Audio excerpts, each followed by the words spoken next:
طریقے سے ہوا ہے. اذا جاءك المنافقون قالوا نشهد انك لرسول الله والله يعلم انك لرسوله والله يشهد ان المنافقين لكاذبون. یہ منافق ہے پیغمبر، یہ منافق تمہارے پاس آتے ہیں اور یہ کہتے ہیں کہ آپ اللہ کے رسول ہیں. اللہ جانتا ہے کہ آپ اللہ کے رسول ہیں، لیکن یہ منافق جھوٹے ہیں. اس آیت سے معلوم ہوتا ہے کہ اللہ تعالیٰ کے سامنے زبانی جمع خرچ کا کوئی اعتبار نہیں.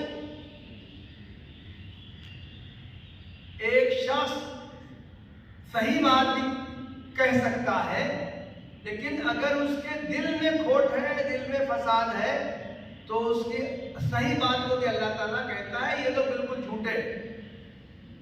اس صورت میں منافقین کا تذکرہ کیا گیا ہے تو ان کی ایک خامی بیان کی گئی ہے کہ وہ کہتے ہیں لا تنفقوا علی من عند رسول اللہ. اللہ کے رسول کے ارد گرد جو ایمان والے ہیں ان پر خرچ مت کرو. منافقین سمجھتے تھے کہ مال تو ہم نے کمایا ہے، ہم جہاں چاہیں خرچ کریں، تو یہ ہم ایمان لانے والوں پر خرچ نہیں کریں گے. فوراً جواب دیا گیا وَلِلَّهِ خَزَائِنُ السَّمَاوَاتِ وَالْأَرْضِ. آسمانوں اور زمینوں میں جو خزانے ہیں وہ تو اللہ تعالیٰ کے ہیں. یہ منافقین یہ سمجھتے ہیں کہ ہمارے ہیں اور وہ پھر اس میں خرچ کرنے میں بخل سے کام لیتے ہیں. تو چنانچہ ان آخری آیتوں میں جو ایمان لانے والوں سے خطاب کیا گیا ہے ان کو انفاق پر ابھارا گیا ہے. ایک کہا گیا ہے کہ ہم نے جو کچھ تم کو نوازا ہے اس میں سے خرچ کرو. محترم بھائیوں، قرآن مجید میں انفاق کی بہت سی آیتیں ہیں. انفاق پر ابھارا گیا ہے، اس کی فضیلت بیان کی گئی ہے، ایمان لانے والوں کے اوصاف بیان کیے گئے ہیں. تو کہا گیا ہے کہ یہ وہ لوگ ہیں جو خرچ کرتے ہیں اللہ کے راہ میں. اس میں ایک بات بہت اہم کہی گئی ہے، اس پر ہمیں غور کرنا چاہیے. ہر جگہ کہا گیا ہے لوگوں خرچ کرو اس میں سے جو ہم نے تم کو عطا کیا. پورے قرآن میں صرف ایک آیت ایسی ہے جس میں یہ کہا گیا ہے انفقوا من طیبات ما کسبتم. جو کچھ تم نے کمایا ہے اس میں سے پاکیزہ چیزیں خرچ کرو. ورنہ اور دوسرے تمام مقامات پہ کہا گیا ہے لوگوں خرچ کرو اس میں سے جو ہم نے تم کو عطا کیا. اس طرح قرآن یہ بات کہنا چاہتا ہے انسان کے پاس جو کچھ مال و دولت ہے وہ یہ نہ سمجھے کہ اس کے زور بازو کا نتیجہ ہے، وہ یہ سمجھے کہ اس کو اللہ تعالیٰ نے عطا کیا ہے، اللہ تعالیٰ کو اس پہ انعام ہے، احسان ہے. ہم خود غور کریں دنیا میں کتنے لوگ ہیں جو ہم سے زیادہ صلاحیتوں کے مالک. دنیا میں کتنے لوگ ہیں جو ہم سے زیادہ اچھی اعلیٰ کی ڈگری رکھتے ہیں، لیکن وہ اللہ تعالیٰ نے ان کو مال و دولت سے نہیں نوازا. کتنے لوگ ہیں جو بظاہر کم پڑھے لکھے ہیں لیکن وہ زیادہ کماتے ہیں، لاکھوں کروڑپتی. تو کسی شخص کے پاس مال ہے تو وہ یہ نہ سمجھے کہ یہ ہمارے قوت بازو کی وجہ سے ہمارے پاس مال ہے. نہیں، اصلاً یہ اللہ تعالیٰ کا عطیہ ہے، وہ جس کو چاہتا ہے نوازتا ہے. اللہ تعالیٰ یہ چاہتا ہے کہ جن لوگوں کو ہم نے مال و دولت سے نوازا ہے وہ اس میں اپنے دوسرے جیسے بندے ہیں جو ہزاروں لاکھوں کروڑوں کی تعداد میں ہیں، وہ ان کا خیال کرے اور ان کی ضرورتوں کو پوری کرے. ابھی ہم سے ایک صاحب نے سوال کیا کہ صدقہ فطر لینے والا کوئی نہ ملے تو کیا ہم اس کو بیت المال میں جمع کر سکتے ہیں، کسی ادارے تنظیم کو دے سکتے ہیں؟ میں نے کہا بالکل جائز ہے.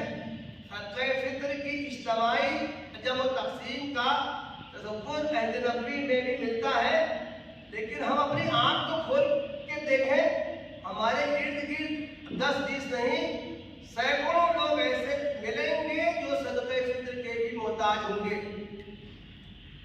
قرآن مجید میں ایک آیت آئی ہے وَفِي أَمْوَالِهِمْ حَقٌّ مَّعْلُومٌ لِلسَّائِلِ وَالْمَحْرُومِ.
اللہ کے رسول صلی اللہ علیہ وسلم کے زمانے کے حالات کا ہم مطالعہ کریں، صحابہ کرام کے حالات کا مطالعہ کریں تو معلوم ہوگا کہ نہیں، اللہ کی راہ میں خرچ کرنے کا خطاب ہر ایک سے ہے۔ کسی شخص کی سماجی حیثیت، کسی شخص کی مالی حیثیت جو ہو، ہر ایک سے اس کا خطاب ہے۔ چنانچہ ہم دیکھتے ہیں کہ جب قرآن کریم کی آیات نازل ہوتی تھیں اس وقت ہر شخص دوڑ پڑتا تھا اللہ تعالیٰ کی راہ میں خرچ کرنے کے لیے۔ مالدار لوگ زیادہ سے زیادہ خرچ کرتے تھے، اوسط حیثیت کے لوگ خرچ کرتے تھے، جن کے پاس ایک روز کی روزی بھی نہیں ہوتی تھی ان کے اندر بھی انفاق کا جذبہ پیدا ہوتا تھا۔ وہ جاتے تھے کسی یہودی کے یہاں رہٹ چلاتے تھے، رات بھر سوچتے تھے، جو چند پیسے ملتے تھے وہ لا کے اللہ کے رسول صلی اللہ علیہ وسلم کی خدمت میں پیش کر دیتے تھے۔ تو گویا کہ انفاق کی آیات کا خطاب ہر مسلمان کو اس کا اپنے آپ کو مخاطب سمجھنا چاہیے۔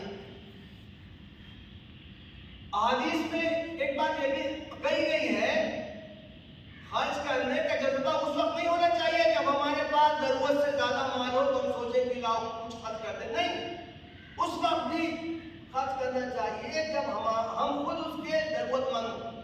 اللہ کے رسول صلی اللہ علیہ وسلم سے ایک سوال کیا گیا، سب سے افضل صدقہ کیا ہے؟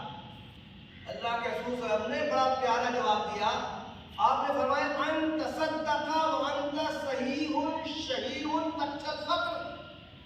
سب سے افضل صدقہ وہ ہے کہ تم اس وقت صدقہ کرو جب تم صحت مند ہو، تم کو خود مال کی ضرورت ہو اور تم کو اندیشہ ہو کہ اگر میں نے خرچ کر دیا تو مجھ کو بھی بعد میں ضرورت پڑ سکتی، اس وقت آدمی خرچ کرے۔ ہمیں چاہیے ہم اپنے سماج میں ارد گرد دیکھیں، لوگ جو ضرورت مند ہیں ان کی ضرورت کسی بھی طور سے پورا کرنے کی کوشش کریں۔ ہم یہ دیکھیں کہ ہمارے ارد گرد کون سے ہمارے قریبی رشتے دار ہیں، ان کی ہم ضرورت پورے کرنے کی کوشش کریں۔ اللہ کے رسول صلی اللہ علیہ وسلم نے فرمایا ہے، آدمی کسی اجنبی کی مدد کرتا ہے تو اس کو اجر ملتا ہے، آدمی اپنے کسی رشتے دار کی مدد کرتا ہے تو اس کو دوہرا اجر ملتا ہے۔ صدقۃ وصلۃ، ایک اجر تو صدقہ کرنے کا ملتا ہے اور دوسرا اجر صلہ رحمی کرنے کا ملتا ہے۔ ہم اپنے ارد گرد دیکھیں، جو آج کل رمضان میں جو دینی مدارس کے سفراء آتے ہیں ان کی بھی امداد کرنے کی کوشش کرنی چاہیے۔ جو دینی جماعتیں جو تنظیمیں کام کر رہی ہیں ان کی بھی ہر امکان امداد کرنے کی کوشش کرنی چاہیے۔ اور خاص طور سے یہ رمضان کا جو مہینہ ہے اس میں اجر بہت زیادہ بڑھا دیا جاتا ہے، اس میں ہمیں صدقہ و انفاق کی زیادہ سے زیادہ کوشش کرنی چاہیے۔ اللہ کے رسول صلی اللہ علیہ وسلم کے بارے میں حدیث میں آیا ہے، کان رسول اللہ صلی اللہ علیہ وسلم اجود الناس، اللہ کے رسول صلی اللہ علیہ وسلم لوگوں میں سب سے زیادہ سخی تھے۔ وَأَجْوَدُ مَا يَكُونُ فِي رمضان، اور رمضان میں تو آپ کی سخاوت بہت زیادہ بڑھ جایا کرتی تھی۔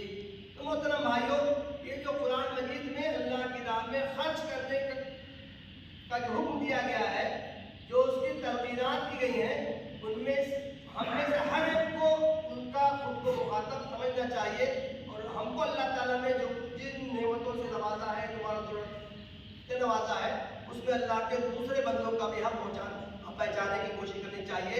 وآخر دعوانا